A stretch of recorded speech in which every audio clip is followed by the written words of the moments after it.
முந்தைய காங்கிரஸ் அரசால் கொண்டுவரப்பட்ட முக்கிய திட்டங்களின் பெயர்களை பிரதமர் மோடி தலைமையிலான மத்திய அரசு தொடர்ச்சியாக மாற்றி வருவது பெரும் விவாதத்தை ஏற்படுத்தியுள்ளது.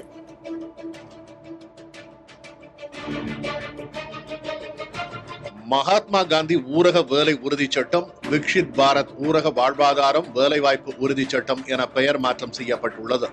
ஜவஹர்லால் நேரு தேசிய நகர்ப்புற புனரமைப்பு திட்டம் என்பது அடல் நகர்ப்புற புனரமைப்பு திட்டம் என பெயர் மாற்றம் செய்யப்பட்டுள்ளது. ராஜீவ் காந்தி கிராமின் வித்யுதீகரன் என்ற கிராமப்புற மின்மயமாக்கல் திட்டம் தீன்தயாள் உபாத்யாய கிராம் ஜோதி யோஜனா என பெயர் மாற்றம் செய்யப்பட்டுள்ளது. இது தவிர கட்டடங்கள், சட்டங்கள், அமைச்சகங்களின் பெயர்களையும் மோடி அரசு மாற்றி வருகிறது.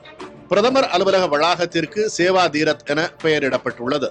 பிரிட்டிஷ் கால சட்டங்களான இந்திய தண்டனை சட்டம் உள்ளிட்ட சட்டங்கள் பாரதிய நியாய சன்ஹிதா என பெயரிடப்பட்டன. சில திட்டங்களுக்கு காலனி ஆதிக்க பெயர்களை நீக்குகிறோம் என மோடி அரசு கூறினாலும் இந்த பெயர் மாற்றங்களுக்கு பின்னால் ஹிந்தி மொழிக்கு முக்கியத்துவம் அளித்தல், காங்கிரஸ் தலைவர்களின் பெயர்களை நீக்கிவிட்டு பாரதிய ஜனதா கட்சி, ஜனசங்க தலைவர்களின் பெயரை சேர்ப்பது மற்றும் பெயர்களில் இந்து மத தன்மையை திணிப்பது ஆகிய நோக்கங்கள் இருப்பதாக விமர்சனங்கள் முன்வைக்கப்படுகின்றன. முந்தைய காங்கிரஸ் அரசுகள் கொண்டு வந்த பிரபலமான திட்டங்களின் பெயர்களை மாற்றுவதன் மூலம் அத்திட்டங்களை செயல்படுத்தியதற்கான வரலாற்று பெருமைக்கு தாங்களே உரிமை கோர மோடி அரசு முயற்சிப்பதாக காங்கிரஸ் குற்றம் சாட்டுகிறது.